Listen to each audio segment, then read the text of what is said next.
Good evening, ladies and gentlemen. Welcome to tonight's meeting of the Committee of Adjustments. This is a meeting to consider applications for minor variance and consent held under the authority of the Planning Act of Ontario. Please keep in mind the intent of this process is to review the proposal that is before us, listen to the evidence, and then make a decision. This process is not intended to be used to resolve any concerns or disputes that may exist between the town, individuals, or organizations. If a request for a deferral is made and the committee grants such a request, the committee, after consultation with the Secretary-Treasurer, will set a new hearing date. No further notice will be provided unless there are changes to the application. In order to conduct an effective and efficient hearing, we have adopted the following process. The owner or authorized agent will be given the opportunity, if so desired, to briefly explain to us the basis of the application and answer any questions that may arise out of the hearing. A maximum of 5 minutes will be provided for this presentation. You will need to state your name and address for the record. Any materials submitted to the committee for viewing will remain the property of this committee. Any further submissions beyond the 5 minutes will be at the discretion of the committee. All persons attending the hearing who wish to support or oppose the application must also state their full name and address for the record. A maximum of 5 minutes will be provided to make the presentation. All remarks and questions will be directed at the chairperson of the committee. Any submissions beyond the 5 minutes will also be at the discretion of the committee. If there are several speakers sharing the same view, please select a spokesperson to present the group's opinion. We do want to hear the views of everyone who is present, however, covering the same points will not advance the case. The owner or agent will then be provided with a further 5 minutes to respond to the comments made by any interested parties and answer any questions from the committee and members. If the owner or agent has any concerns found in the staff report, particularly with any proposed conditions, this will be your opportunity to advise us. The matter will then be taken into committee for a decision, and that will mark the end of all discussion. Once the committee makes an oral decision, any person desiring a copy must file with the Secretary-Treasurer at this meeting a written request for notice of the decision. A green sheet is provided for this purpose in the back of the room. Please note that you must make a written request in order to be included on the list that is used by the Local Planning Appeal Tribunal for the giving of any subsequent notice of any appeal. Written notice of the committee's decision will be mailed no later than 10 days for minor variance and 15 days for consent applications to the applicant, owner, and agent, or any other person who has filled a written request for such a notice. If you do not agree with the committee's decision, you may appeal this to the Local Planning Appeal Tribunal, and the last date to appeal the decision to the Local Planning Appeal Tribunal will be noted on the decision. If no appeal is received within the prescribed time frame, the decision of the committee becomes final and binding, and the Secretary-Treasurer will then notify the applicant through written correspondence. People attending the meeting tonight should be courteous and respectful of all members of the committee, town staff, and other people in attendance tonight. Tonight's meeting will be video recorded and available for future viewing on the town's YouTube channel. We do ask that you maintain your cellular phones on silent or turn them off during the meeting, as they do tend to interfere with the audio system. Thank you.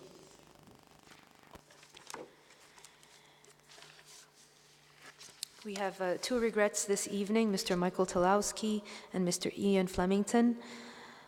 Is there a declaration of pecuniary interests? I see none. Thank you.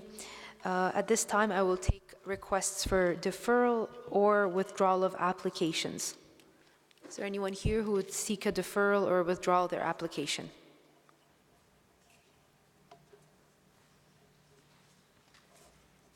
Good evening, committee members, Madam Chair. Graham Barrett, 22 Close Avenue. I'm agent for the owners of item number 6, 2460 Applewood Drive.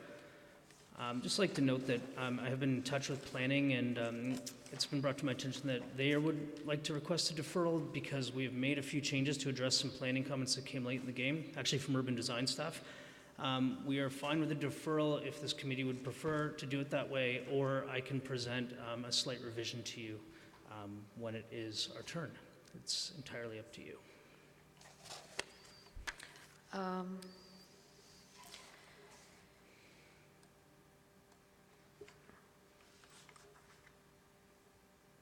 Well, we've received comments from town staff that they're not in support of your application, but we have not been notified of their request for a deferral. So I'd like to hear from town staff on that. Yeah, through you, Madam Chair, revisions were received by staff, but again, they haven't been circulated. So again, our comments stand as is for the application as submitted. Thank you.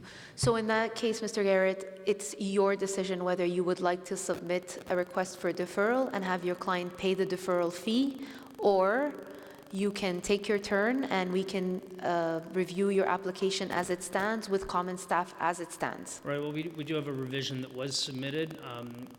It was submitted on, Monday or Tuesday, so clearly too late for staff to revise their comments.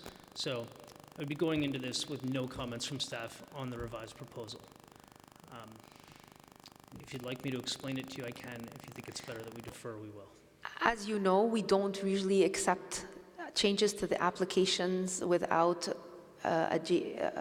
accompanying drawings, and that's just going to take way too much time and energy, and at the end it might require a deferral still. So I prefer you make a decision right now whether you want to proceed as is or you're going to ask for a deferral. No, but we would definitely like to make some adjustments in order to address some of the concerns brought up by town staff. So if the committee's only open to hearing the original application this evening, then a deferral is clearly in order. Okay, so then you're requesting a deferral. And you've heard the comments, committee members, all those in support of a deferral? Okay, so your application has been deferred. You'll see the Secretary Treasurer when you're ready to get on the next roster. Yeah, that'll be ASAP. Thank you.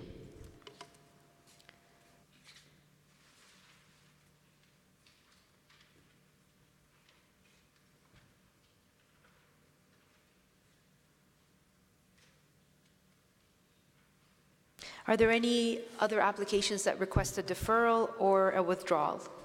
I see none, so then we will proceed with the first application on our agenda tonight, and that's CAV 149 of 2018 at 265 Savoy Crescent.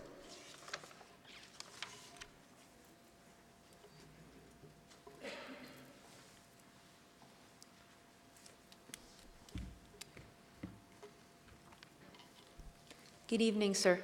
Hi, Madam Chair, members of the committee. My name is Peter Giordano. I'm with David Small Designs, 1440 here Ontario Street in Mississauga.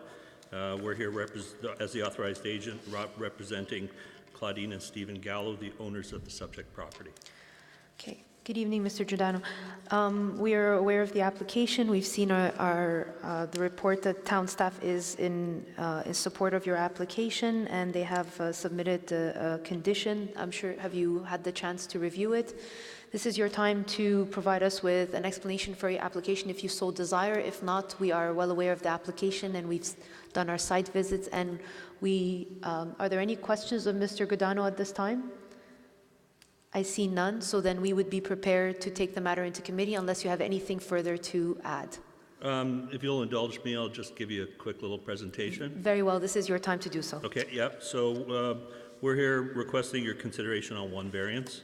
The staff report accurately states that during the building permit application process, a detailed zoning review determined the building height inclusive of the 2% low slope flat roof resulted in a building height of 9.08 meters, where 9 meters was allowed. For those of you not comfortable with metric dimensions, that's approximately 3¼ inches. Although on the surface it appears to be a non-consequential dimension, technically speaking, there are two dominant gables on the building, and they provide a split on the roof that allows the entire roof to be built properly on all the elevations. We understand that planning staff supports the variance request. We strongly believe the variance is minor in nature and appropriate for the development, creating no adverse effects. Thank you very much for your submission, sir. Are there any questions? I see none. If you're satisfied, we can take the matter into committee now. Absolutely.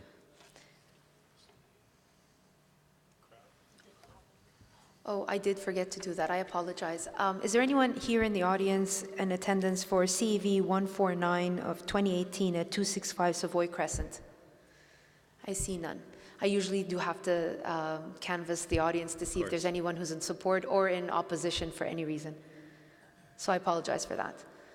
Now that we've done that, and there aren't any, we're ready for a motion. Mr. Charlebois, thank you for that. All right, Madam Chair, thank you. Having conducted my site visit and reviewed the applicant's written submission, as well as the points he raised here, and the town's written staff report, which I note they're in support of this particular application, also taking into account that there's been basically no objections from the public, whether in person or in writing.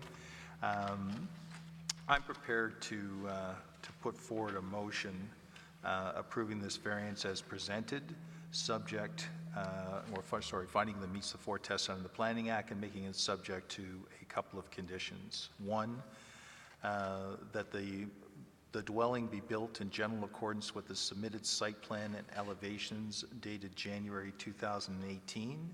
And 2, subject to the condition that its approval will expire 2 years from the date of this decision if a building permit has not been issued for the proposed construction, and in cases where a building permit is not required, that the proposed scope has not been fully completed.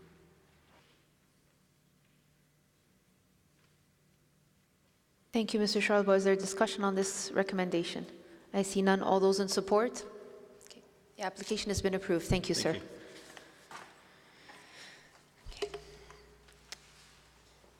CAV 150 of 2018 at 110 West Side Drive.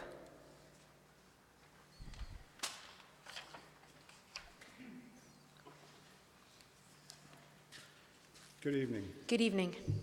I'm the agent. My name is Alan Ramsey, R-A-M-S-A-Y, 11058 First Line, Moffat, Ontario. We've had a chance to go through the staff report, and we support the staff comments, and we also agreed with the 3 conditions that the staff have proposed to be added. There was one change to the 3rd condition late this afternoon, which I believe you have before you. So that's all I have to say. Thank you, Mr. Ramsey. Is there anyone here in attendance for CAV 150 of 2018 at 110 West Side Drive? I see none. Thank you. So the 3rd condition that you are referring to is the attachment that we received concerning the town solicitor's request for the payments. Is that what you're referring to? Yes, but I believe Mr. Barry this afternoon may have provided, or someone in your... Yes, we have one from Brandon. This is the one, and it's pretty lengthy, so I don't need to read it into record. I just need to know that that's... Actually, that's been changed. It was revised in a note from Mr. Perlin this afternoon to my client. I thought you would have had it, but it just simplifies that. Let me get that. Would you kindly hand it to to Brandon, just so that he... Mr. Hassan, yeah. Mr. Brandon.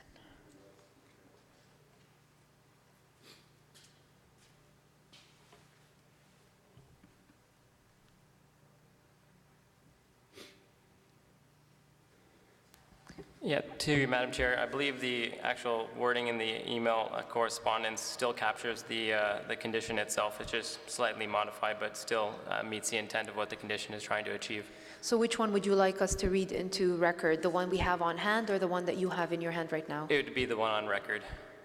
No, it would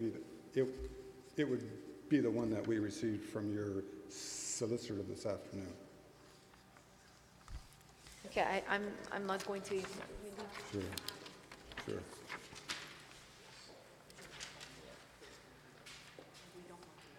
Yeah, there's no number. It's just going to be the... Yeah. That's what we need to know, yeah.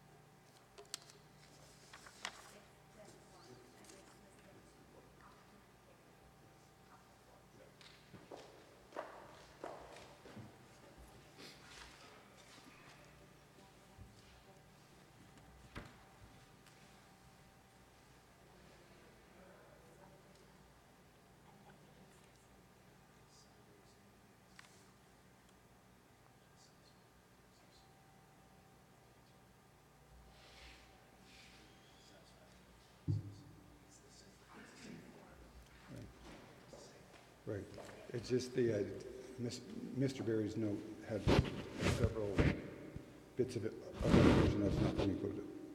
Yes. Right, right. Are there any questions of Mr. Ramsey at this time? I see none. So this is the condition? Yes. So, okay.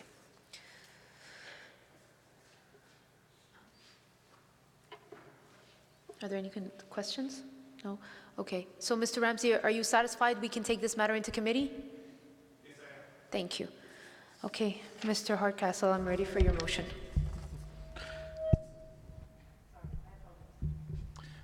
Thank you, Madam Chair. Having undertaken my site visit, reviewed the materials, including the staff report and subsequent correspondence from the planning staff, I'm prepared to put forward a motion of approval, finding that the requested variances conform to the four tests of the Act. The variance, the approval should be subject to 3 conditions.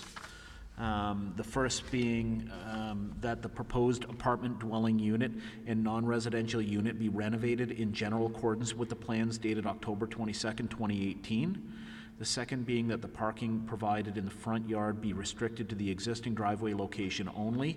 And the last one being that the applicant settles the outstanding parking payments in lieu to the satisfaction of the town solicitor. Yes, and sorry, thank you. And I will put forward our standard condition that the approval expires 2 years from the date of the decision if a building permit has not been issued for the proposed construction, and in cases where where a building permit is not required, that the proposed scope of work has not been completed. Thank you, Mr. Hardcastle.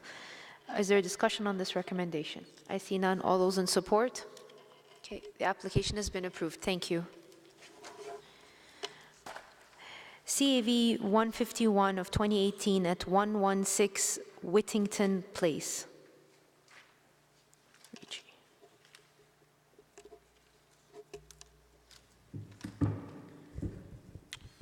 Good evening, Madam Chair and committee members. My name is Gus Ricci from Gus Ricci Architect, 64 Rebecca Street in Oakville. We're acting as agents for the owners at 116 Whittington Place. Thank you, Mr. Ricci. Who is here in attendance for CAV 151 of 2018 at 116 Whittington Place? I see none. Go ahead, Mr. Ricci, if there's anything further that you'd like to add or take us through. No, just for expediency, I'd like to state that I've read the planning staff comments, which are in support of the application. I find it all in order and don't have any issues with the proposed condition tying the approvals to the date of the drawings. Very well, thank you very much. Members, I'm in your hands. Who would like to move a motion if there's any questions of Mr. Ricci? This is the application for the proposed new front porch, covered porch. I see none. Okay, so we'll take the matter into committee. Mr. Charlebois, thank you. Yes, Madam Chair. Again, having conducted my site visit, reviewed the applicant's written submission as well as the town's written staff report, which I note that they're in support of the application.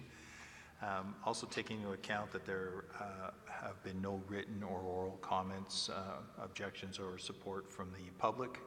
I find that this particular variance does meet the 4 tests under the Planning Act. I'm prepared to put forward a motion that be accepted as presented, subject to 2 conditions: that the dwelling be built in general accordance with the submitted site plan and elevations dated October 25th, 2018, and a second condition that the approval will expire 2 years from the date of this decision if a building permit has not been issued for the proposed construction, and in cases where a building permit is not required, that the proposed scope of work has not been fully completed.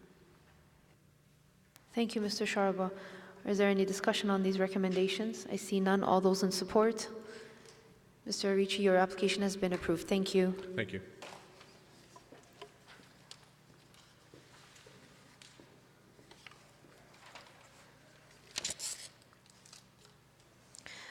Application CAV 152 of 2018 at 249 Elton Park Road. Good evening, Madam Chair. My name is William Hicks with Hicks Design Studios, acting on behalf of Mr. and Mrs. Savagian. Good evening, Mr. Hicks. Is there anyone here for application CAV 152 of 2018 at 249 Elton Park Road? I see none. Okay, Mr. Hicks, the floor is yours. Oh, I didn't see your hands. I apologize. So you were here in opposition? Okay. Mr. Hicks, can you take us through your application? And bear in mind that staff is also weary of variance number 2. Correct. Yes, I will do that, Madam Chair. There's really 3 variances that we're seeking tonight. I'm not going to spend a long time on 2 of them. One of them is for building depth, which relates to a small portion of the building through here, which I'll show you on this plan, relates to an open porch. I think planning supports the fact that it is a minor variance. It relates to an open porch. Bylaw actually allows you to be 3 meters deeper, but you have to be slightly further from the lot line, so it's really a very small portion of that projection that does not comply. Second variance is for height, and we're seeking a variance for 9.48 meters. Again, fairly minor. It sits within the center portion of the house, really from here to here. No portion of the roof extends directly to the side of the house, so it's fairly minor in terms of its impact on neighbors, etc. And I think planning's concern is mostly with the gross floor area to lot ratio. And this is one of those applications where I have I guess I have a bit of an issue with the way the bylaw is written. Again, I'm sure you've heard this many times, that you have to include the space above the garage if the roof over the garage is more than 6 meters high. And what happens is that 600 square feet of our expanded space is actually being counted in a space that we have no intention to occupy. Certainly Toronto deals with it by saying you have to put trusses in it so you can never occupy it. We're happy to do that, but I know the bylaw is not written that way.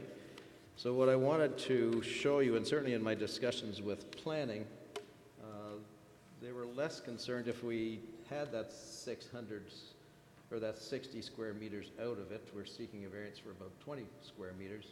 And really the portion of the roof that causes that is really that one small portion right here where the roof rises higher than 6 meters over top of the garage. Therefore, we have to count that 60 square meters. I can take that piece out, and basically the variance reduces down to 20 meters squared at that point in time. We're happy to do that. I believe the house looks better the way it is. I know planning has stated that certainly in their opinion it does not conform to all of the tests in their opinion. I found it interesting in that they state their 3 policies in 1119 A, B, and C, or A, B, and H. I think we comply with all of those. But what's more interesting is that their comment in the second last paragraph where they say the proposed dwelling has a mass and scale that appears similar to the dwellings in the surrounding neighborhood, which is what we think it does. So we think the roof portion, again, relating to that piece in there, notwithstanding the fact that we do expand, we do go beyond by still 20 meters in square feet for the gross floor area. We do not believe that it has a major impact on the streetscape. We've tried to step down the roof line, which is one of the things that urban design is always asking us to do towards a lower house, which does exist to the south of that.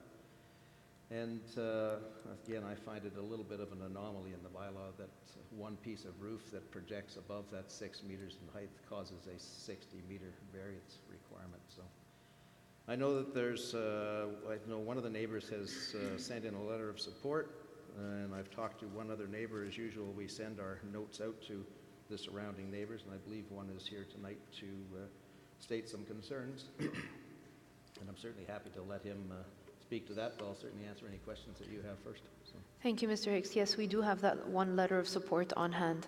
Are there any questions of Mr. Hicks at this time? Yes, Mr. Charlebois. Yes. Mr. Hicks, a couple of questions. One, this letter of support, the address is like almost 4 kilometers away from this house, so I appreciate that, but isn't that a bit of a distance? They actually own the property across the street, but now they live in a different address. That explains it. I was trying Hopefully that'll explain it. Yeah, that's a good explanation. Thank you. And the second one is with respect to the design. I mean, I'm not here to argue the design parameters, and that's not what it's all about. But I guess the question I have to ask you is this is not a shock to you in coming in that this particular design of yours and by increasing the height of the garage was going to cause a problem. Correct. Did you have any discussions at all with planning before, submitting this? I did. I had a couple of discussions, including getting comments back from Urban Design. I guess I've expressed this opinion before. I have some problems with that piece of the bylaw. Notwithstanding that, I know it is the bylaw. I knew that I would not have the support of planning at this point in time. Okay. I wanted to present my case to this committee. I know that certainly 2 of the variances have no issue. If committee sees fit to not approve that one variance, we would probably make an amendment and come back and take that piece of roof out. My concern is I believe it becomes a house that is not appropriate to the street. I don't think it's a good-looking house anymore. So if that's what I have to do to get Urban Design on side, then obviously that's up to the committee to decide on that. So. Okay. But, so no, I'm not surprised. It's a piece of the bylaw which I disagree with. I think it gets implemented and causes some problems. So I think it results in some houses that don't look the way they should look. So. All right, thanks. Thank you, Mr. Charlebois. Are there any further questions of Mr. Hicks at this time? I see none. Okay, Mr. Hicks, I'll invite you to sit down and let the Yes. members in the audience, the neighbors, address the committee.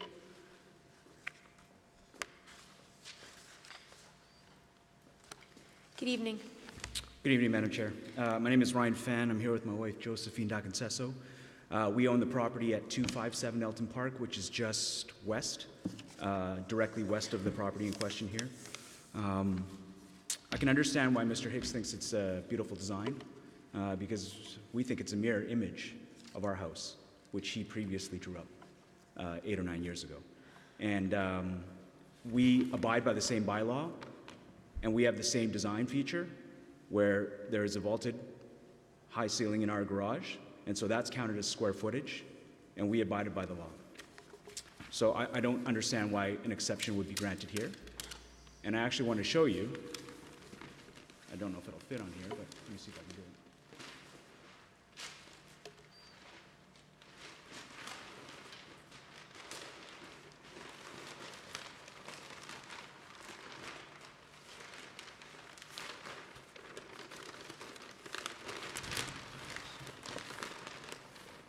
So I'll show you this portion here. We have a high ceiling above our garage as well, right? If you take a look at the actual design of the entire house, the one at 249 is a mirror image of ours. And so we take issue. What was written by town staff here and filed was that under the low density residential special policy area in the official plan policy 26.2.1 was intended to protect the unique character and integrity of the large lots in the area. And if you walk down that street, no 2 houses even look close to being similar. And yet this is the proposed design at 249 is a mirror image with lots of design features that are identical, including the stonework and the design of the 2 chimneys and where they're positioned, the windows on either side of the entryway that are arched and look exactly the same. So we just don't feel that it's warranted for the extra square footage or even for this design, in fact. So I apologize for not knowing policy and in terms of how to present this, but we're an objection to the design of a house, construction of a house that is a mirror image of ours right beside ours when no 2 houses on this street in this special low density area look the same. Okay, I mean, we appreciate your submission, but in speaking to the variances, we have to focus on your issue with the variance itself. We can't really comment on the design of the house because we can't dictate design. Anyone is free and have the right to build the houses however the design is. We can't really comment or make our decision based on that. But what we can take into consideration is how you feel about the variances and the fact that your submission is that you have the same design and you've abided by laws, and I take that, I respect that comment. Can you tell me a little bit about the square footage of your house? I mean, notwithstanding that it's the same design. I apologize, I actually don't know the square footage of our house. I know that our lot is deeper because the street is curved, right? And so it's curved out towards us. So our lot is deeper and wider, so it allows for more square footage. Okay, well, given the fact that Mr. Hicks drew up your designs, I'm sure he'll be able to answer those questions. Are there any questions of Mr. Fan at this time? Mr. Charlebois? Underneath these vaulted ceilings, what do you use the space for? Is it I don't. Yeah, okay. All right, good. So it remains just open space? There is a very high ceiling above. It's almost like an attic, but there's nothing in there. It's empty. Do you have access to it? Via a pull-down ladder, yes. Okay, so you can use it for storage if you so choose? Yes. Okay, thank you. We appreciate your submission. Anything further? No. Thanks. Is there anyone else who'd like to address the committee at this time? I saw a couple of hands. Yep.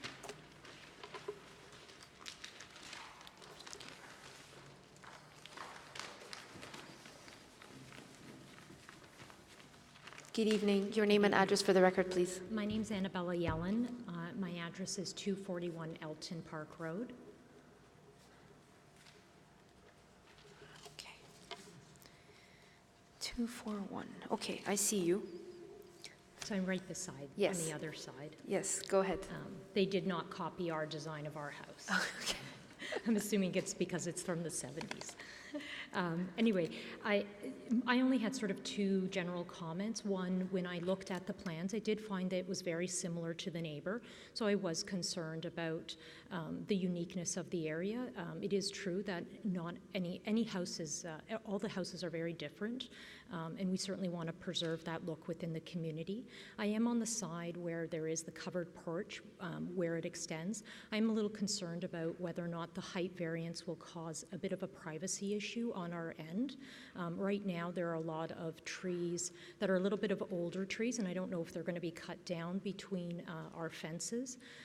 So that's sort of my concern, and I believe that's part of one of the applications for variance. Thank you, Ms. Yellen. Thank you. Are there any questions of Ms. Yellen at this time? I see none. Right. Mr. Hassan, did you want to comment on that part of the bylaw that speaks to the intent of the unique character integrity of the lots? I think there needs to be a clarification. It's not really about the design of the house in itself, but it really has to do with the lots and their configuration and so forth, right? Yeah, through you, Madam Chair, again, you're correct about the intent and overbuilding on the property and the mass and scale that would create visually on the street and the prominence of the actual existing dwellings on site.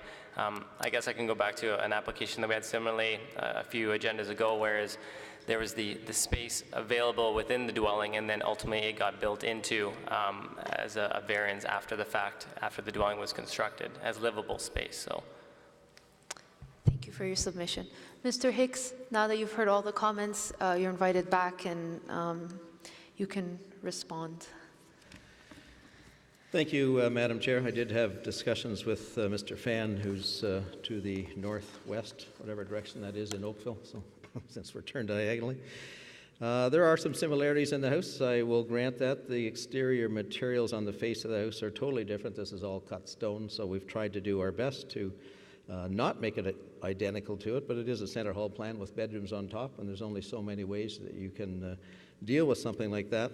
But the comment that he made about his garage when I built that house for the previous owners, I'd be standing here asking for the same variance right now, because that was done when the bylaw didn't count 6 meters for the maximum height of a garage.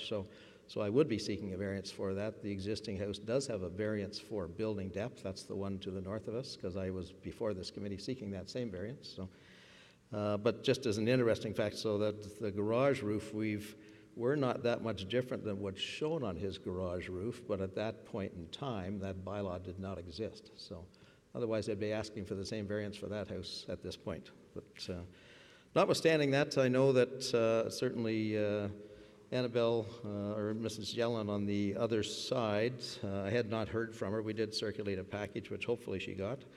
The trees that are on that side of the property are being retained. Certainly my client is interested in retaining that. She's undertaking a fairly extensive landscape plan, so I don't think that the variance with the added depth to the porch will cause any overlook concerns or any privacy concerns, because it will be landscaped in between those two pieces. And certainly on the second floor above the garage, there is no occupied space in that, so there's no concern from the point of view of privacy from that space as well. So we've intentionally tried to keep that section of the house lower. So notwithstanding that, I still believe that it does meet all of the tests. I do believe it is compatible with the neighborhood. I believe that we specifically meet the intent of the 3 segments of the design guidelines that are suggested as being important in the planning document. And unfortunately, I stand before you tonight with respect to the one variance related because of the garage roof. So I strongly believe that architecturally it's a better house without it. If the committee decides to turn that down, then I will most likely be back before you with a house that I don't think is as strong as what this is. So one of my roles is to create an appropriate streetscape on the street. I think this is more appropriate than what it would be if I met that bylaw. And notwithstanding that, the bylaw allows me to build a full second story on top of the garage and count that as part of my floor space. So it actually has a much bigger impact on the street if one does that. So I've tried to do my best to lower the scale as one moves south towards Miss Yellen's house, but I'm still caught in that aspect of the bylaw itself. So I respect whatever decision the committee makes, and we will act accordingly after that. So. Thank you, Mr. Hicks. Are there any questions of Mr. Hicks at this time? Go ahead, Mr. Hardcastle. Mr. Hicks, can you clarify for me your comments with respect to the existing house of similar design?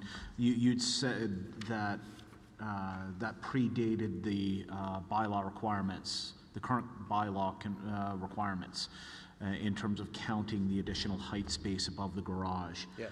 Are you definitive in your statement that it would require a variance if constructed today, or that the space would be counted towards the GFA and may require a variance if it were constructed today?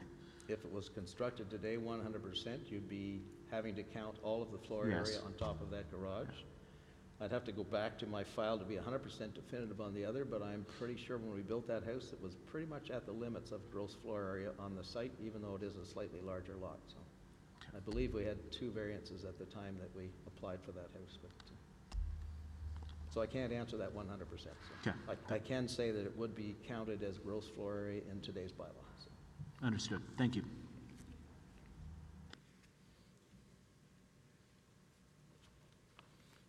Are there any further questions of Mr. Hicks at this time? Okay.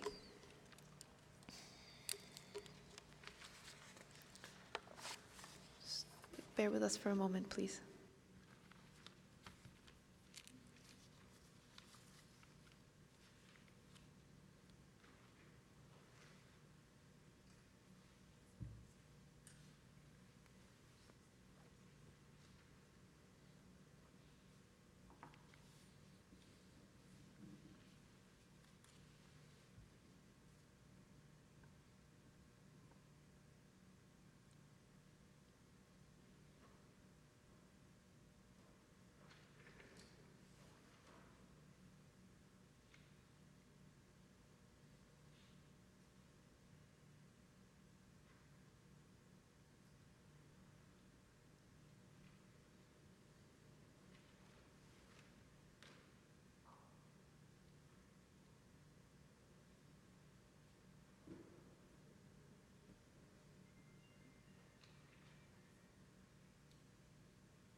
Mr. Hicks, I have a question for you as well. Yes. Mr. Fan, the owner of 257 at the present, said that he had an access to that space with a pull-down, I guess, door, you said, right? Ladder. Does your client have the intent of using that space for storage at all, or is it going to be sealed? No, it would be sealed, and as I said, we'd be happy to put a condition in to say that it has to be built with trusses so you can never use it, so. Okay. I think that was one of the issues years ago, was that people would stick frame the pieces over top of the roof, and I know some of my clients had done it before, and then you can simply knock out a door and go into the space and drywall it. Toronto deals with it by saying you have to use trusses. You can never occupy that space if it's full of trusses, unless someone wants to tear the entire roof off the house.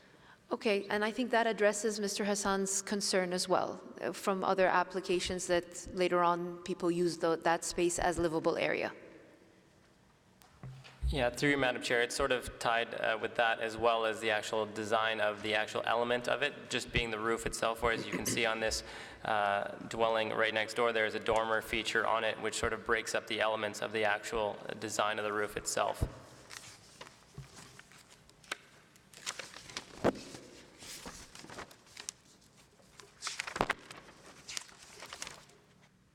think you're right. I think it was done 2008, 2009, 2009, so.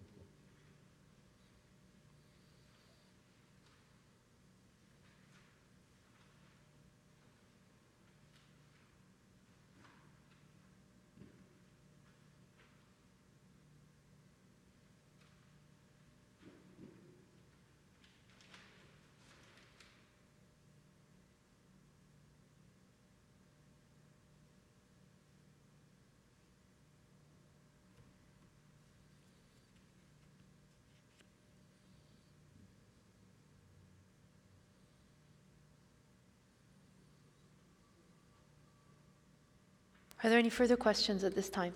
Mr. Hicks, if you're prepared to take this into committee, we are ready to do so if you have no further comments to add. No, I think my only other comment is just out of interest, that if you look at the house beside or our house, that the interesting part of the bylaw is if you have a pitched roof over a garage, and just the center piece of that garage that's this big is over 6 meters high, you have to count the whole 600 feet. So to me, I always said, why don't you just count the piece that's over 6 meters high and count that in the floor area? But one piece that projects 6 inches above 6 meters, and all 600 feet has to count. So it's a bit of an anomaly in the bylaw. I've expressed my concern to planning and the planning director and the zoning director a number of different times that it doesn't get interpreted correctly, I don't believe. So. Okay, thank you, sir. Gentlemen, I'm in your hands whenever you're ready for a motion.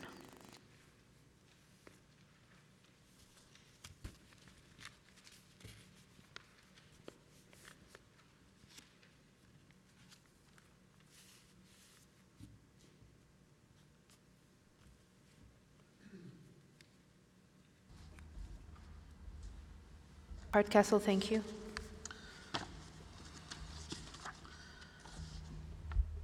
Madam Chair, this is not the first time we've dealt with this variance, and it's not the first time I believe that Mr. Hicks has been here and dealing with this kind of variance. And certainly there are some issues that come along with this way of interpreting the zoning bylaw, but I think that some of our main objectives, or some of the main objectives in dealing with this kind of thing, is in the perceived massing of the building along the street edge. And in the context of this specific application, we have a variance for maximum building height in addition to GFA, and the efforts that planning staff have been speaking to within their staff report would speak to and undertake efforts to reduce the massing on that component of the house. So notwithstanding the dialogue that's gone on here and the information that we've had, I continue to share concern with staff in terms of this. So I would be prepared to put forward a motion to approve variances 1 and 3. and not to approve variance 2. And that motion would be subject to, just bear with me for a quick second. I'm going to look to staff for a quick moment here. In terms of our normal condition that speaks to in general accordance with the plans, would you be satisfied with wording that spoke to general accordance with plans revised to reduce the GFA or something to that effect? Well, through you, Madam Chair, to the committee, I would suggest that the plans as revised, as you're alluding to, would still need to be vetted through other staff members aside from myself to sort of confirm that the revised design would be satisfactory to staff. So we can't really confirm that general accordance as a revised drawing without seeing a revised drawing is acceptable at this time.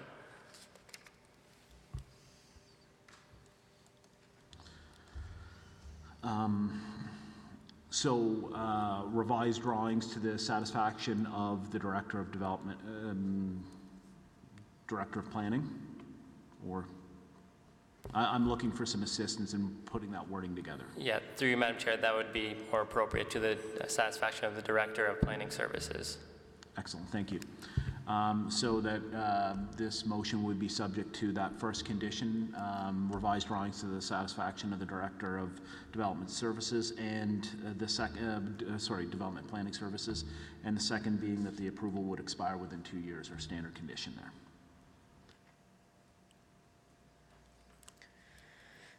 Thank you, Mr. Hardcastle. Is there a discussion on this recommendation? Mr. Charlebois. Unfortunately for you, Mr. Hicks, I'm going to agree, but for slightly different reasons. Your comments with respect to the space underneath the roof, I, on a personal level, tend to agree with you, and you make some great arguments with respect to it. But the trouble is you're coming in front of the committee to ask for a variance, and what you're really asking us for is to make a ruling on the fact that this particular aspect of the zoning bylaw is not correct. And that's just not what we're here to do. No, I agree. So for that reason, I'm going to support this application.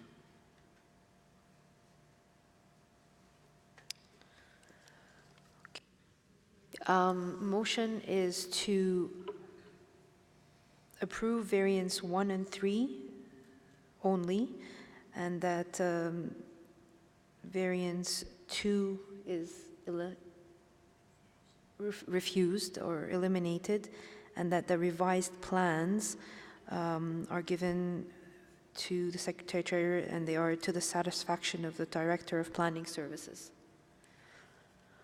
Okay, is there a discussion on this recommendation? I see none. All those in support? Okay. All those opposed? I'm opposed. Yeah. Your application has been approved with those elements. Thank you, Mr. Hicks. Madam Chair, members, we'll probably be back with planning to resolve the last one anyway. So. Thank you very much. Thank you.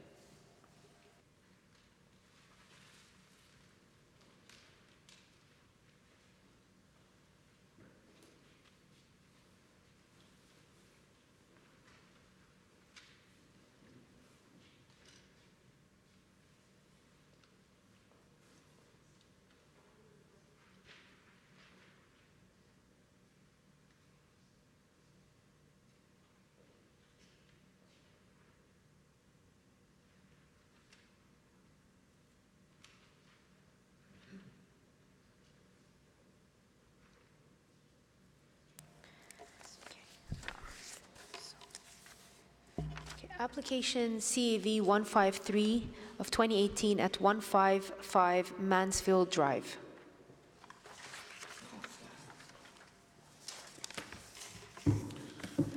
Thank you again, Madam Chair. My name is Gus Ricci with Gus Ricci Architect, 64 Rebecca Street, Oakville. We are representing Sunstar Investment and Management regarding 155 Mansfield Drive. Thank you, Mr. Ricci. Who is here for application CAV 153 of 2018 at 155 Mansfield Drive? Hi, good evening. You're in opposition or in support? Opposition. Thank you. Mr. Ricci, Would you kindly take us through your application, and then we'll give the members in the audience a chance to address the committee? Sure. The application before you this evening is for a proposed two-story dwelling. We are seeking one variance, and that is for an increase in residential floor area. There's an allowance of 41%, and we are seeking an increase from 41% to 42.3%. By way of background, we originally submitted some drawings to planning staff back on September 17th for their preliminary review and feedback.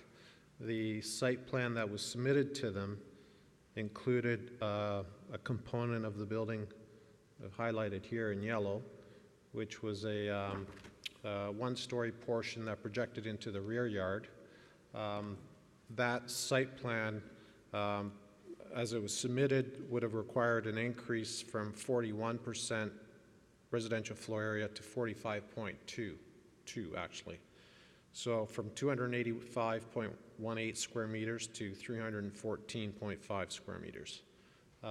Based on review of planning staff and their comments, we went back and revised the floor plan to eliminate that projecting piece and reducing the increase in residential floor area from 45.22 down to 42.30%.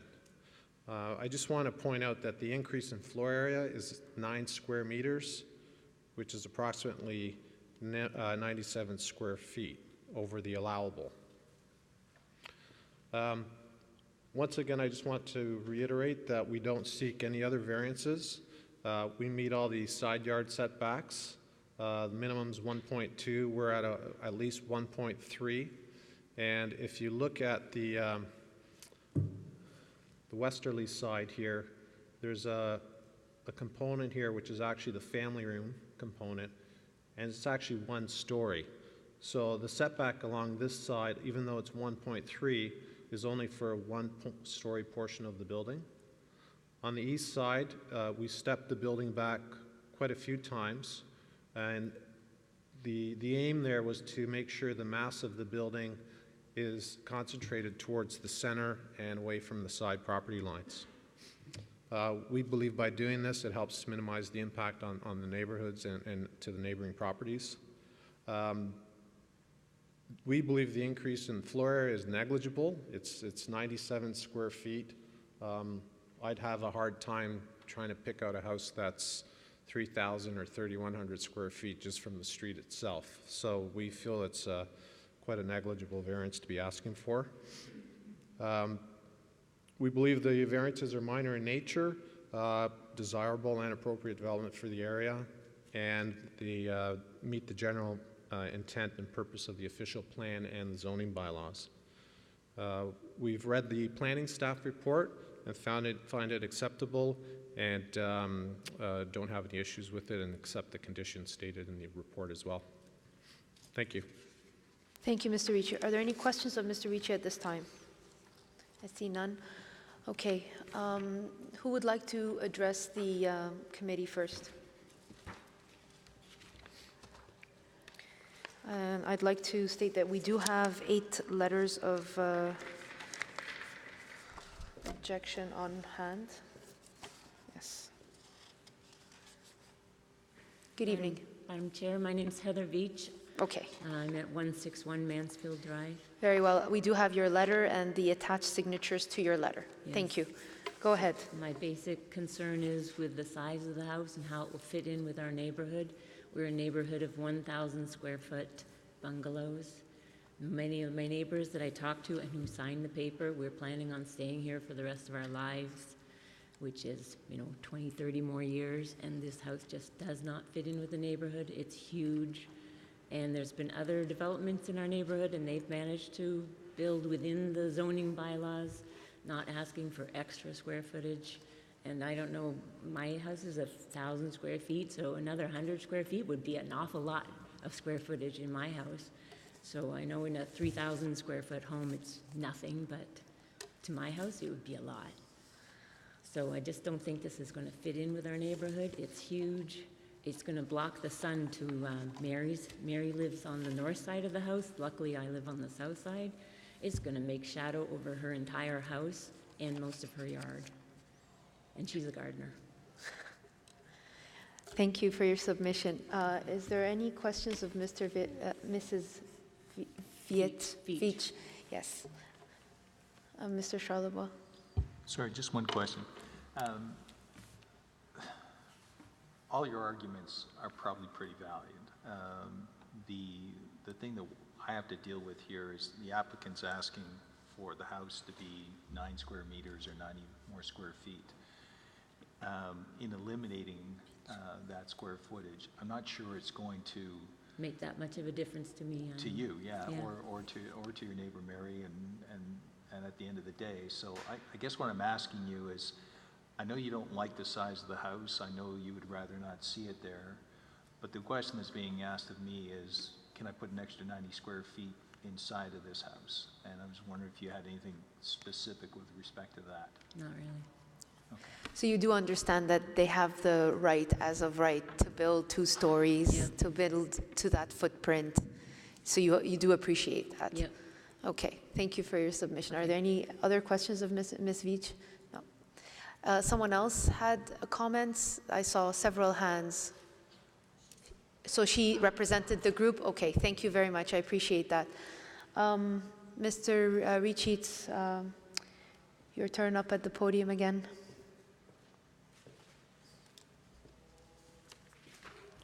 Thank you, Madam Chair, and I respectfully hear what the neighbors' concerns are.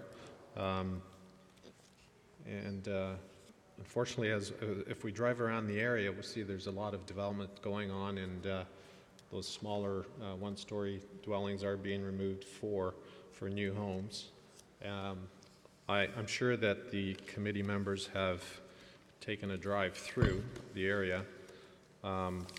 But if you want me to indulge you, I can show you images of many of the homes that have been built in the area that are, I honestly didn't do research to determine the size of them, but just from the sheer scale that you see from the street, I'm sure they're very compatible in size as to, similar to what we're showing. The property highlighted in red is the site. The properties highlighted in blue represent projects either completed or under construction, including 158 Mansfield Drive, which is almost across the street, 1466 Mansfield. There's a current one at 1493 Mansfield under construction, and the most telling ones are actually directly behind the subject property, which are at 150, 162, and 172 Oliver. That's 158, 158 again, which is from the street, and 172. So you can see from what's going on in the area, it's not a new proposal. We're in that we're the first in the area to propose such a development. This is something that's been happening over the last few years, and we believe it's consistent with a good practice and part of the official plan. With respect to the concerns of sun and shading, there's 2 large trees at the very front of the properties, the neighbor to the east and our current property. We intend to save the tree at the front. I'm sure the neighbor wants to save their tree. And I believe that in itself provides a lot of shading to the existing properties. Obviously, the house will provide more shading into the backyard of the neighbor's properties, but the sheer fact that you have 2 large trees in the front will also provide the shading. That is it. I'm happy to answer any more questions you may have. Thank you, Mr. Ricci. Are there any questions at this time? Okay. So if you're satisfied with the conditions that staff have recommended and that you have nothing further to say, we will take the matter into committee. Yes, I'm satisfied with the conditions. Thank you. Okay, gentlemen.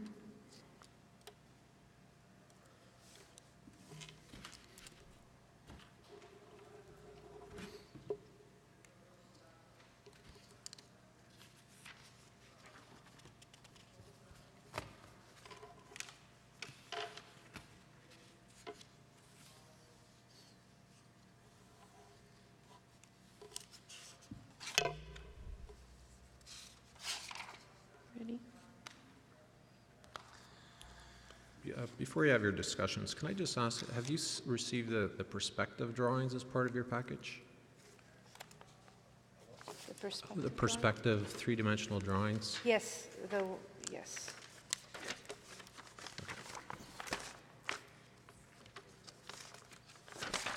These ones, right? Correct. Yes. You know, I see the design elements and how it's tapered to the middle. I do, Yes. yeah.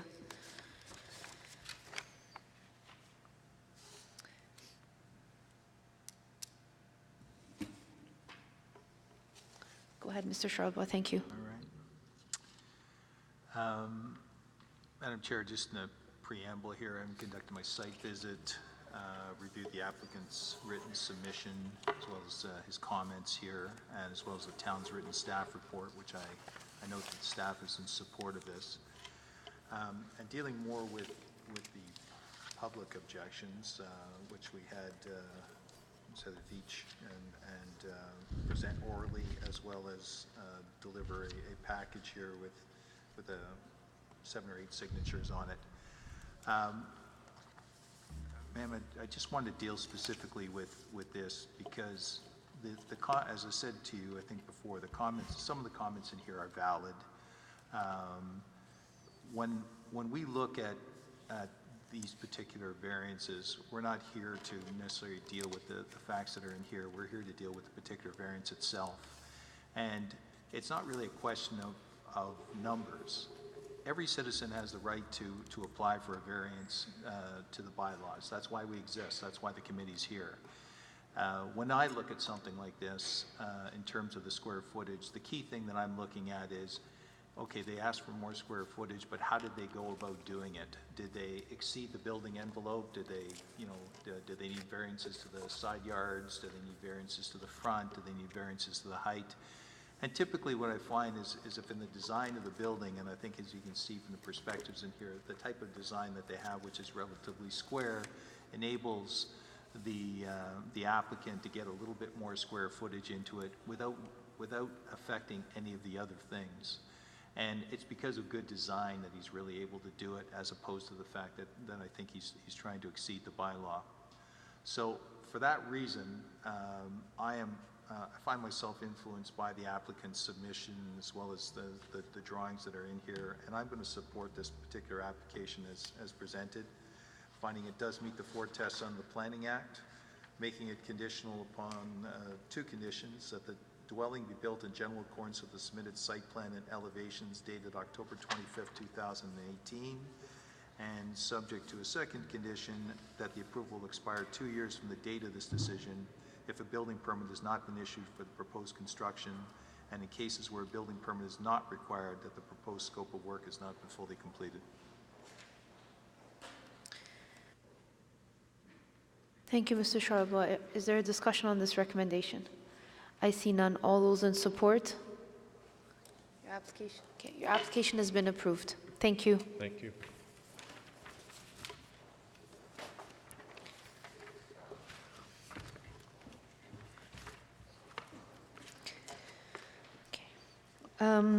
Application CAV 119 of 2018 deferred from August 7th of 2018, and that is at 2054 Salvatore Boulevard.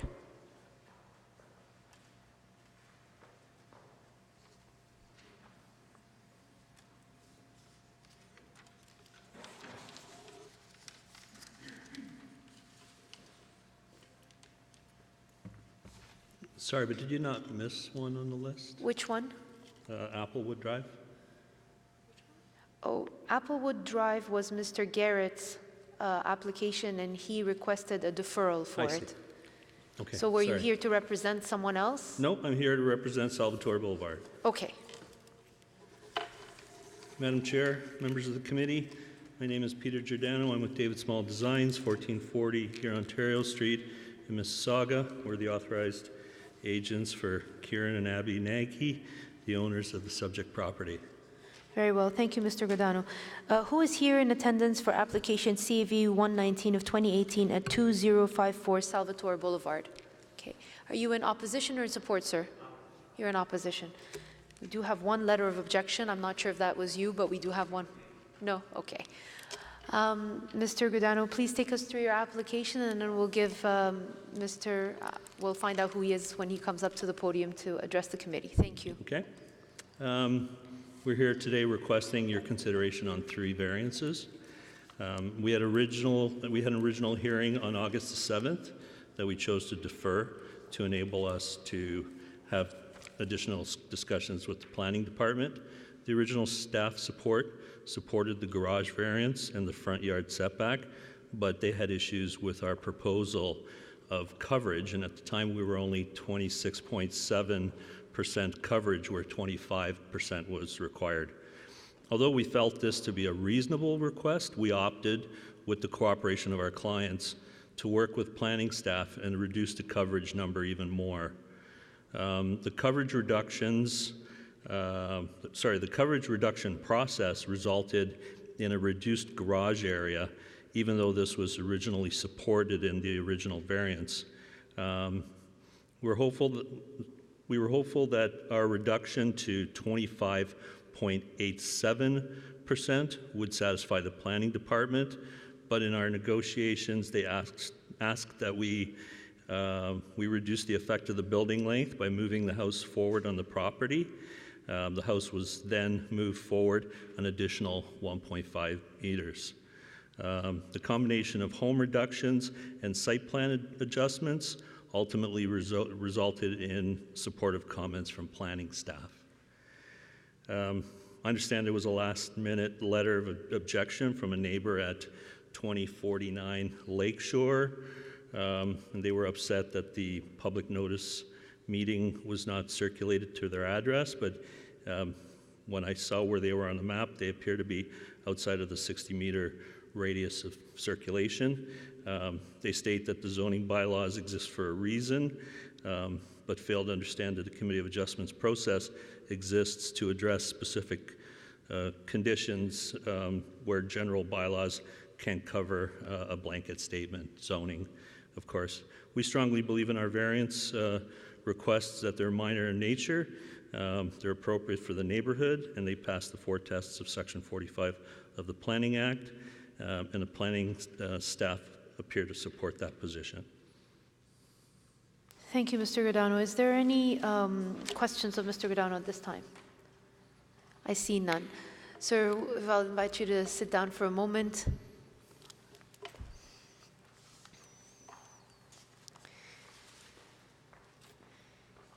Good evening. Your name and address for the record, please. Good evening. It's Nick Marchioli. I live at 248 Salvatore Boulevard, which is just to the east of that property, the next door neighbor. Okay.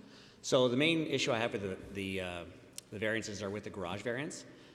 That garage is really situated right, we have a pool and a private backyard. The whole area and the appeal of the area is around space between houses and for the privacy of our properties and our backyards.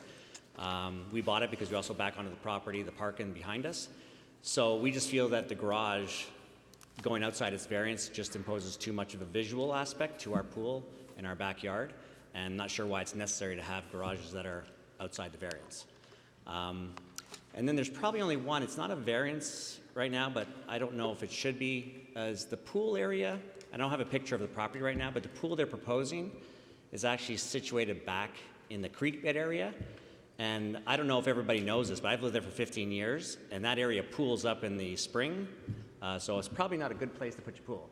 So I'm not sure what they're thinking by putting the pool down there, but that's their own concern. I'm not opposed to it. I'm just trying to bring that up. So it's really just a garage size variance. Okay, thank you, Mr. Marchioli. Marchioli. Are there any questions of Mr. Marchioli at this time? The variance that they're requesting is just a slightly larger garage. And did they say they reduced their garage footprint? They did. It's I think it's to allow for a 3-car garage, but within tandem, so it's just from internal. That's what we are seeing. Okay. But what you're seeing from the, what you're seeing from the front is going to be a 2-car? A 2-car garage. Yeah, I guess So it's originally the depth, basically, that you don't see. What's the distance between the property line and their garage?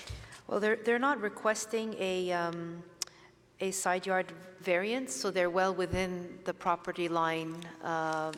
They're not required to ask for a variance, which means that they right now, if I'm reading this correctly, 3.58, is that 3.58 meters, Mr. Godano? From the property line, so it's well within the. So the variance for the garage isn't there now? It's No, gone there's away? no variance to the side yards. So that's the issue that you take, right? In It terms is of mainly being, the issue, yeah. Yeah, so there's no variance to their side yards. They're well within their property lines, and they are meeting the variances that are required of the side yard. Okay. And then I also noticed that they changed the frontage. So how far forward has the house been moved? They said 1.5 meters. Does that push it well beyond the rest of the homes in the area? I don't know. I think the planning staff can answer that question because they requested that in their proposal and in the They framework. wanted to move it forward? Yeah, I'll have Mr. Sun comment on that. Yeah, through you, Madam Chair, to the committee, the intent of that was to actually reduce any projections into the rear yard and actually line up the front portion of the proposed dwelling in line with the adjacent dwellings. There you go. So that's your Okay, answer, so sir. it is lined up Yes. with ours. It's not ahead of ours right No, now? Okay, that's, so that's okay. usually that is the intent of any of these projections and or front yard variances, is to make sure that all of the properties align for the streetscape so that Okay. nothing's out of place. Okay, and there's no height variance on the garage right now? There's no? No, there's no height variance.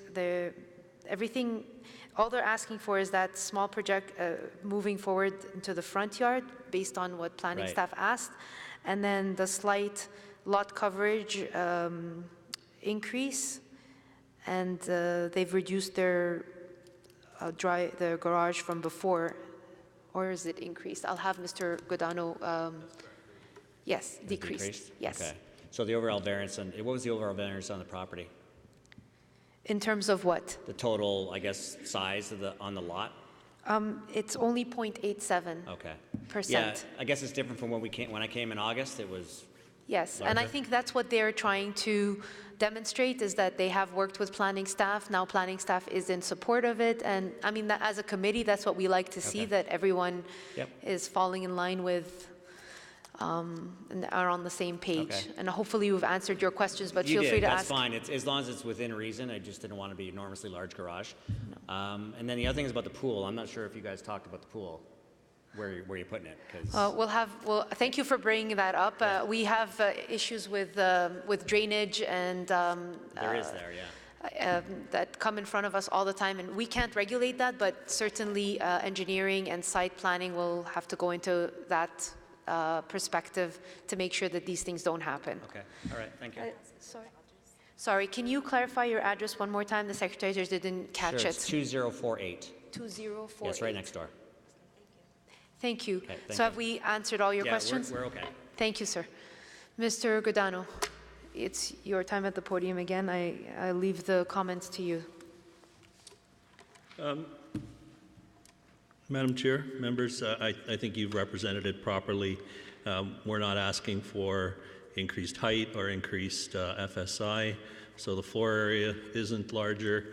We've handled the garage as a tandem, so it displays itself at the front as a two-car garage. It doesn't project forward beyond the front face of the house. We're not asking for side yard variances or anything that makes it taller or closer to the neighbors or affect the massing in that direction at all. We did everything we could to get support from planning staff, and we made a number of concessions, and Our clients are, they're calling this their forever house. They want it to be something that they live in, but they've done whatever they can to try to get support. Very well. And with respect to, I guess, site plan will go into effect in, Sorry? with the respect to the pool? Oh, yeah, with respect to the planning department, yes. Yes, okay. Are there any questions of Mr. Godano at this time? Okay, if you're satisfied and you're aware of the condition that planning staff has requested, Yes, we are. then we can take this matter into committee. Okay. Thank you. Mr. Hardcastle, go ahead, thank you. Thank you, Madam Chair. I think that we have that the owners have worked very closely with staff. I'm happy to see that the variances have come down in size, and I think that the potential for impact on adjacent properties is significantly reduced. I think that through answering questions for the resident, that his concerns have largely been addressed, and I am satisfied with the comments from staff with request of this, and I will put forward a motion of approval, finding that the 3 variances do conform to the 4 tests of the Act. The motion should be subject to 2 conditions, the first being that the dwelling be built in general accordance with the submitted site plan and elevation drawings, and the second being that the approval will expire within 2 years from the date of the decision if a building permit has not been issued for the proposed construction, and in cases where a building permit is not required, that the proposed scope of work has not been completed. I would note that we also had 8 letters of objection. Written objection to this as well. Okay, thank you, Mr. Hardcastle. Is there a discussion on this recommendation? I see none. All those in support? The application has been approved. Thank you, Mr. Godano. Okay, we're on the last application of the evening, CAV 142 of 2018 at 1414 Burnham Thorpe Road West. And I'm assuming you're with the applicant. Okay. Madam Chair, Good evening. members of the committee, good evening. My name is Cleo Isaias. I'm here on behalf of the agent of 1414 Bernard Thorpe. Okay, good evening, Mr. Isaiah. I did canvass while you were walking up, and I realized that they are the applicant, so there's Yes. no one here. We'd like for you to take us through, since your last appearance here, it seems that staff is now no longer in support of the application, and we'd like to know what the developments have been so far in dealing with MTO and everything. The last time I was here, we deferred because Conservation, Halton, and the Planning Department and Zoning were opposing the application. So since then, I worked with Conservation, and I worked with Zoning, and I worked with Planning to try and alleviate some of the problems we had. We recited the proposal, and to the point where Conservation now they're fine with it. Zoning is in agreement, so I managed to get basically everybody, at least those 2, working on our side, but I can't get Planning to come along. The issue here is that, and it goes to more than just what the zoning bylaw says. The issue is about horses. At present, the owner is boarding horses at a farm, at a barn that is adjacent to the site.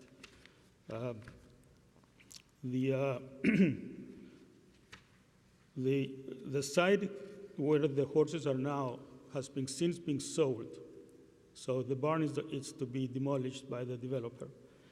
And so now we have a problem where these horses go. So what the owner is proposing is to bring them home. She has 10 acres adjacent to the site where they are now. So we would like relief from the bylaw to allow us to extend one of the sheds that's there, make it big enough to accommodate 7 horses, basically. So this is what this is what it's all about.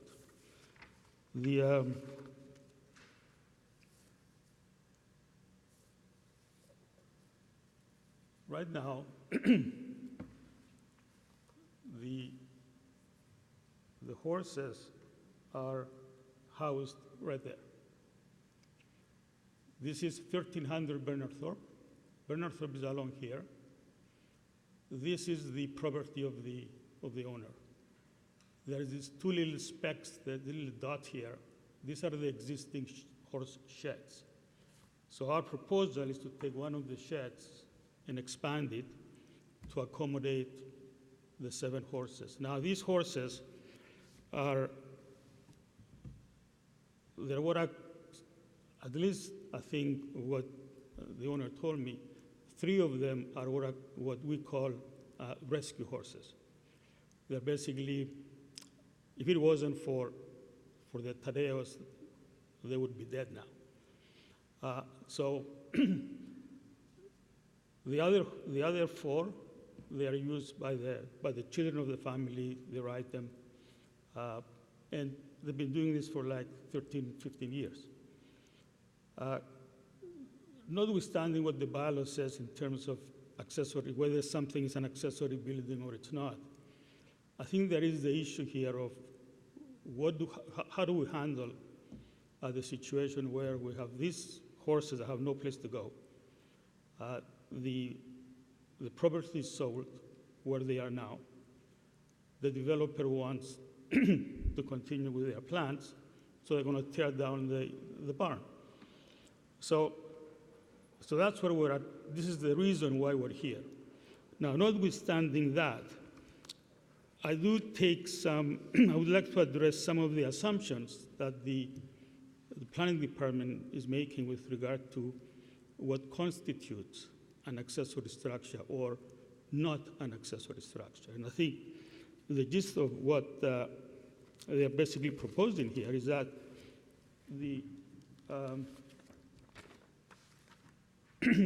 in a sense, the new building, the new agricultural building, if you like, the extension, it's not anymore an accessory structure. And that the residence becomes subservient to this barn. Now, if we follow the definitions of what an accessory structure is, an accessory structure, as long as it's not a place of profit, is classified as an accessory to the main use. The main use on this property is their residence, is their house. So I think the assumption that the planning is making here is that by making this shed so much bigger, you're actually you're not an accessory anymore. You are the main reason why you're there. That's not the case. This is not a barn where they will board other horses. This is specifically for their own use, and I think the owner can attest to that. These are her horses. It's theirs, they belong to the family. They're not, and it's 7 of them, and we have 8 stalls. So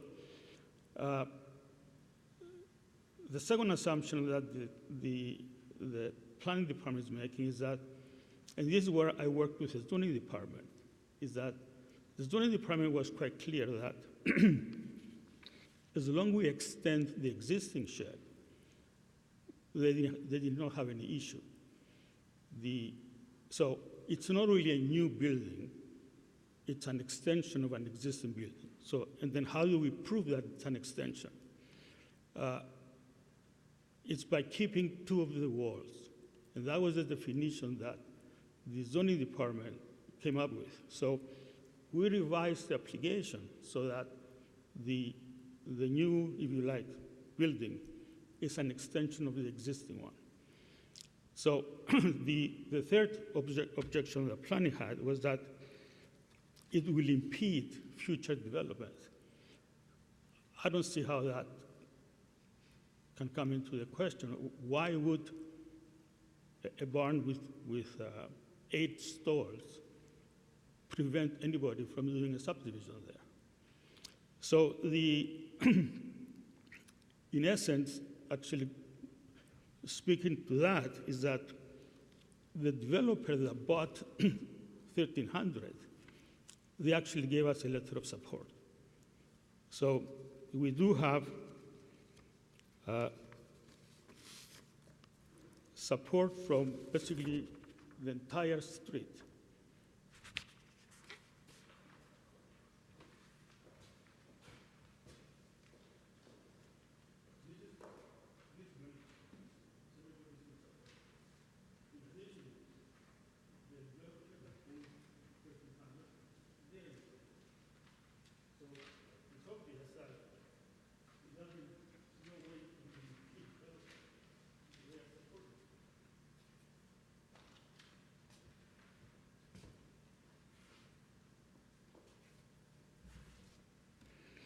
So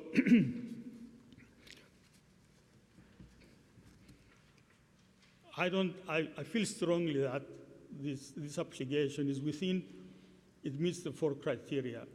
I don't think it's anything that it will impede anything.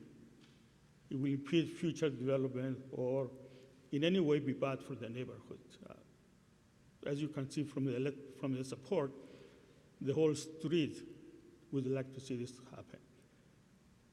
So at the end of the day, we got to go back to the horses, because what do we do with them? If you refuse this application, what can they do with it? They can't board them anywhere else, because some of them are too sick to be there. They would like to have them home. That's the end of it. So I'll leave it up to you.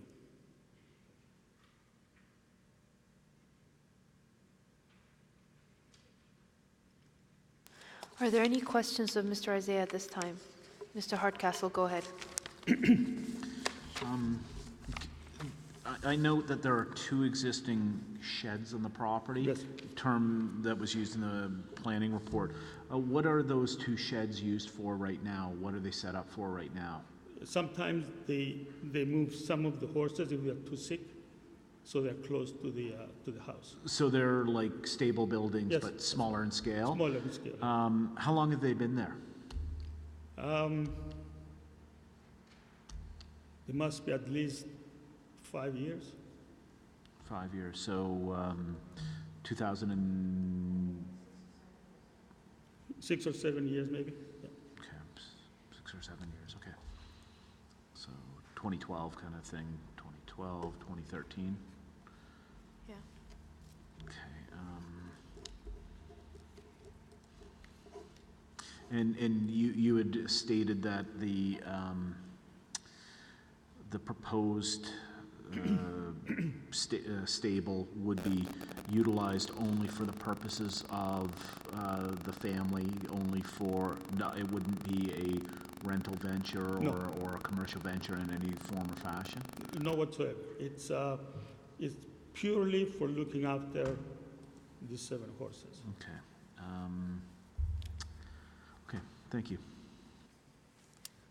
Any further questions of Mr. Isaiah at this time? Mr. Charlebois, go ahead. Just trying to get an idea, too, the history of this site. Were these stables here that you said, they were built about 6 or 7 years ago. Were horses ever on this property before? I'm not sure. Yeah. Could you repeat that, because I couldn't hear it? Yeah, there were horses before, only there was no shelter for them. They were just roaming in the paddocks. There were horses on Yes. just in pasture? Yes. Okay.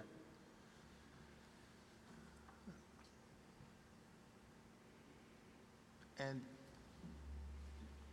I don't know if you can answer this, and please feel free to come on up if you Really, can. come But I wanted to know a little, I drove up and down the street a few times. I mean, obviously, there's a lot of stables on this street. Have you got any idea on how many stables and horses and? Across the street, there's a stable. I think they have 9 horses. Then the people that rent the house down at the back have 3 horses in the front of their yard. The Wagners have, I don't know how many, probably 15 horses there. The 1300 address, we have about 16 horses there. And then I know Trillium View closed down the year before. So that's it for the street. Okay, thank you. That's good, thanks.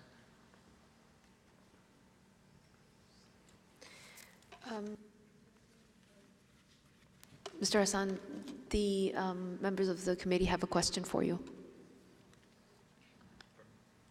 Mr. Hardcastle. Yeah, I'm just, the staff report has spoken to the size of the dwelling, of the structure and the increase in the size in terms of it going from being accessory to a primary use or a primary intention, but have you looked at it, or is there opportunities within the bylaw to look at this in terms of what use supports which use on site, i.e. the residential supporting, or the stabling of horses supporting the residential use, or vice versa? Like, I'm just trying to explore a little bit here about playing a numbers game in a situation like this. Through you, Madam Chair, to the committee, I guess I can go back to the initial submission of the application being the new agricultural building itself. So the use of the building, if I can sort of draw a comparison, a garage for the purposes of storing cars and vehicles, that would be residential versus the barns, which would be for agricultural uses. So that would be the comparison of accessory versus the main use of the actual property and the proposed building itself.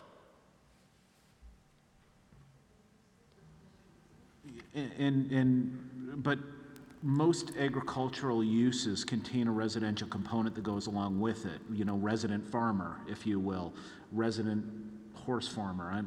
I'm not sure the point you were trying to make, like an agricultural or property that has established an agricultural practice, the stabling of horses in this case. It was existing and for some time on the property, and the increase in the amount of space doesn't change that from being an agricultural practice with some residential on there as well. It just changes the amount of building space that's being devoted towards the agricultural practice. Yeah, through you, Madam Chair, I guess I can go to the actual official plan designation and potentially where the operations would have existed pre the North Oakville East Secondary Plan, whereas it's now designated suburban area, whereas previously I believe it was designated agricultural. So it'd be that test of the act which staff would utilize in terms of the accessory nature of the building again.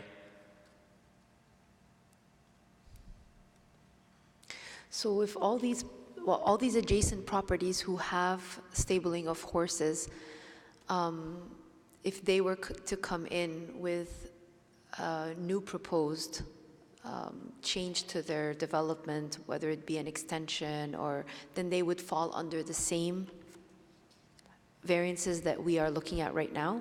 Yes, through you, Madam Chair, it would be the variance as proposed versus a new agricultural building as it was proposed previously before, I guess, discussion with zoning staff had transpired.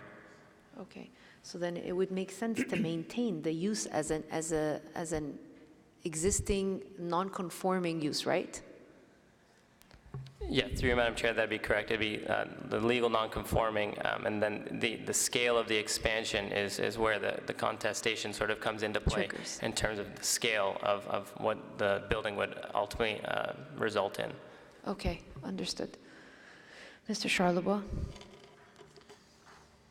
I'm going to jump on that for a little bit because as I read the bylaw here, and you didn't quite mention your staff report because the focus is on the building and the structure, but essentially the bylaw says existing uses, buildings and structures. So they're permitted there as long as they've been there before. And then it says they'll be permitted if such land, building, or structure was lawfully used for such purpose. So I get the idea that I can see some argument with respect to the building, but I don't think you're putting any emphasis on the fact that there's a certain use that was existing, and that use is continuing. And by virtue of that, they're asking for a building to be bigger, but they're not changing anything about what they're doing before. They're just, as my colleague here mentioned, just making the building slightly bigger. But you seem to focus really big on the building without, as an argument, without putting any weight behind the idea that the use hasn't changed. So I could see, for example, if they were applying to make the building to turn it into an automotive shop. That's totally different. But they have horses there, they've had horses in pasture, they've had horses in the existing buildings, and now they're going to have a few more horses. Help me on this one. Yeah, through you, Madam Chair, I guess I can go to the actual report itself and go to the actual official plan documents where it says, subject to a zoning bylaw amendment for the expansion of, or enlargement of such existing uses, buildings, or structures. So that's where planning staff was coming from in terms of the magnitude of the expansion in the actual document itself based on the policies as they're written. But the bylaw doesn't talk about magnitude of use. It didn't say the use can't get bigger or smaller. It just said the use had to stay the same. Yeah, through you, Madam Chair, that would be from the official plan itself, not the actual bylaw itself. The policies as quoted in the planning staff comments.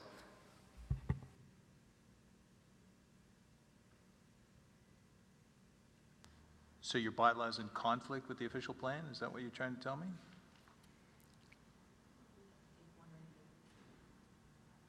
Through you, Madam Chair, I would have to confer with other staff, but that's how I read it in terms of the official plan policies, noting that the magnitude, again, as I noted, would have to go through potentially a zoning bylaw amendment application.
I'm just not seeing what you're seeing, I guess, in terms of this. I mean, I'm going to read you a couple of things. For example,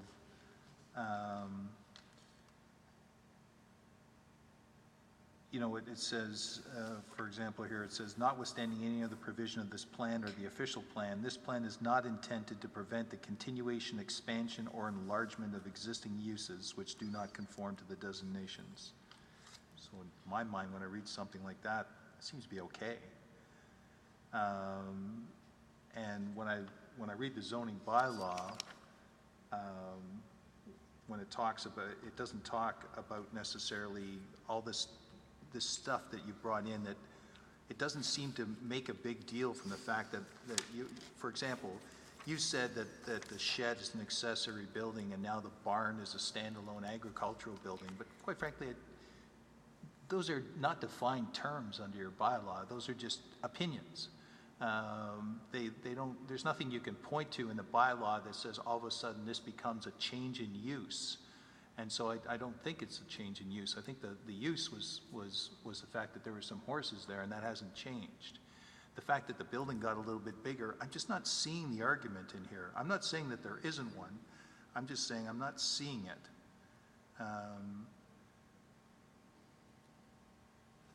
You know, replacement of legally existing uses, buildings, and structures, as well as additions and other modifications to existing uses, buildings in conformity with the policies. They can include the addition of accessory buildings and structures. There's nothing in here that says, hey, you can't take a shed and make it into a barn. I'm just not seeing it.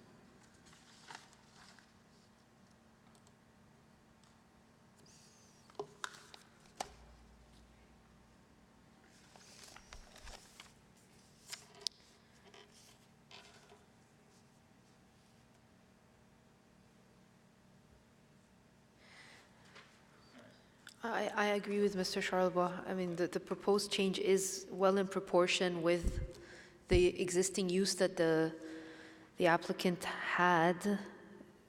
They're not going out and, you know, extending their number of horses that they have and turning it into a venture. This is something that they've done on their property since they've had it, right? And it is consistent with the adjacent properties as well as their usages. I don't know, Mr. Hardcastle, if you have any comments.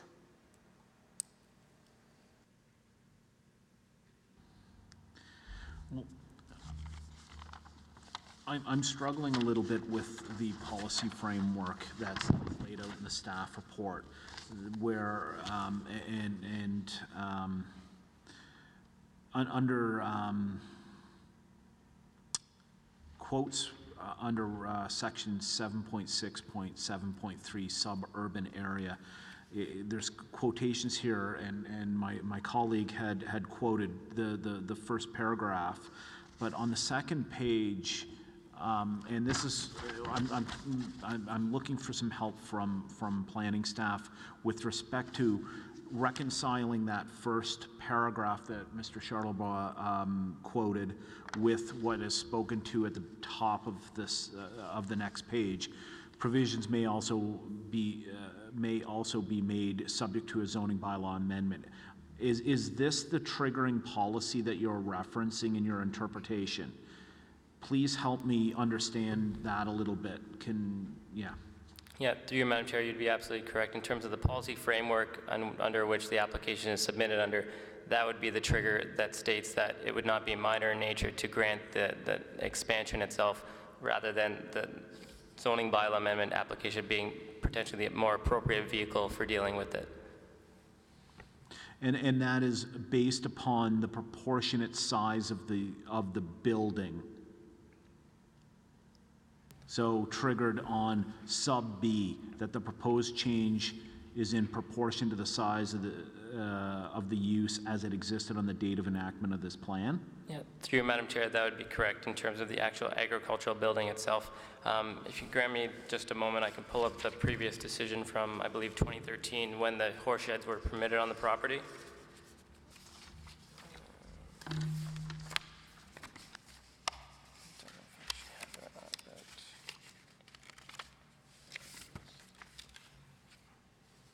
My apologies, unfortunately I don't have it, but the application that was approved previously in 2013, A57 2013, was to permit the structures as accessory structures specifically. So again, the structures themselves in terms of their size and permitting them to be, I believe it was 0.19% over the existing lot coverage. This far exceeds that in terms of looking at comparatively with the previous approval.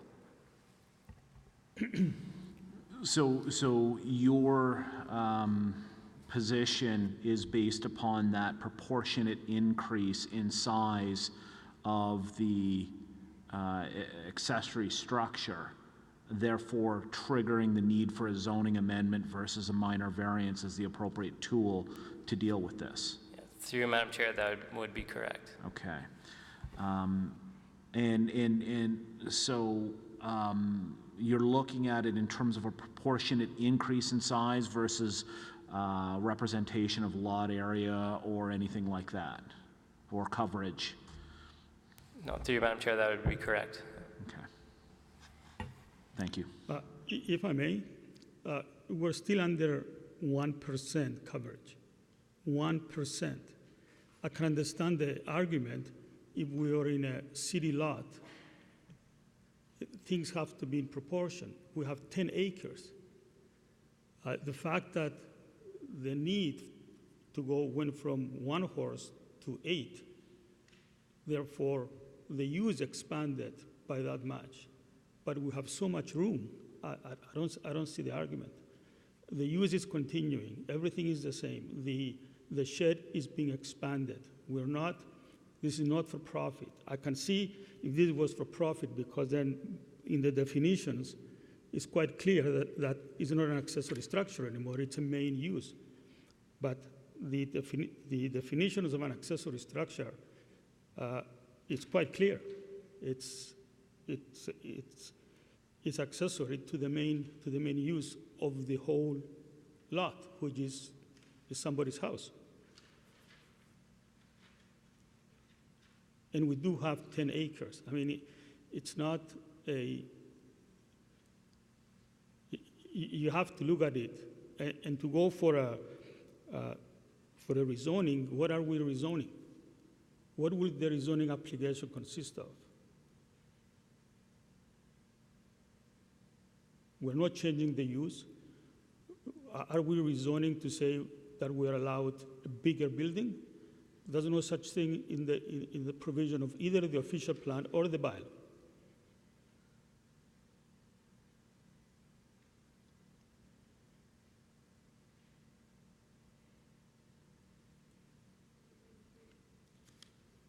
Any further questions of Isaiah or planning staff? I see none. Okay, Mr. Isaiah, if you're satisfied, we can take this matter into committee right now. Yes, Madam Chair, thank you. Thank you.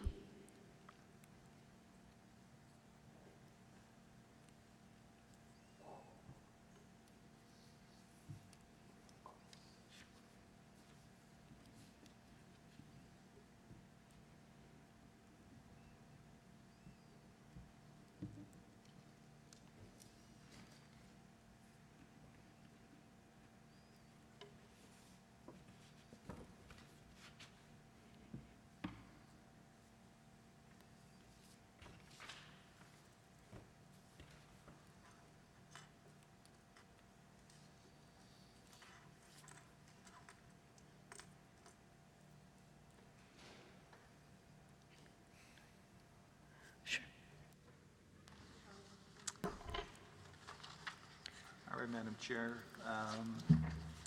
Having conducted my site visit and reviewed the applicant's written submission as well as the town's written staff report, which I note that the staff is not in support of this particular application, and taking into account the discussions that are going on here tonight, I find myself a little bit conflicted. I'm not sure that staff has presented the argument in such a way that I think the zoning and the official plan seems to talk to, but I only have this information in front of me to go on. There seems to be a lot of focus on the fact that the expansion of a building changes the use, that all of a sudden the use of the property, which was a residential home with some horses, is no longer the case. It's now an agricultural building, and I don't know where I come from. A building is not a use. The use is the residential side of it, the use is the horse side of it, so I still see the use staying the same. And as I read the various things in here, my understanding is that this particular area, I understand that it's slated for redevelopment, but what we're talking about is simply an expansion of an existing use that's been around for a while. And also, too, I note that this whole area, and as I asked the applicants, the owner anyway, it's clear to me that this area has a ton of stables. In fact, as I drove up and down the street, the town itself actually has signs on the street saying horse crossings. So it's clear that this is a farm, this is an agriculture area, a farm area, and a horse area. And the argument that the town puts forward with respect to this impeding development, and I think it was brought up by the applicant, in no way do I ever see a stable being put on 10 acres of land as impeding future development once it reaches here. And I think it's going to take a while to reach here. So I find myself not swayed by the arguments of the town and how they put it forward. I found that they haven't made their point with me, and I find myself more swayed by the applicant. So I'm going to put forward a motion that this particular proposal be accepted as presented. And I will make it subject to two conditions. One condition that the proposed expansion of the existing barns be construction in accordance with the plans as submitted here tonight. And two, that this condition, the approval will expire 2 years from the date of this decision if a building permit has not been issued for the proposed construction, and in cases where a building permit is not required, that the proposed scope of work has not been fully completed. Very well, thank you, Mr. Sharba. Mr. Hardcastle, do you have any comments? Thank you. Thank you, Madam Chair. I think that the policy framework that's in place speaks to both uses as well as structures, and I think that this is, I'm to understand that this is an established use of the lands, and this is additional facilities to continue to support something that's been in place for a long time. So I think that there's an opportunity here to consider the amount of increase, and as the applicant has advised, it continues to be less than 1% of the lot area, and I think that needs to weigh considerably in determination of ancillary or accessory versus primary in nature. As such, I will support this motion on the floor. Very well, thank you, Mr. Hardcastle. All those in support of the recommendation? Your application has been approved. Thank you, sir. Thank you very much.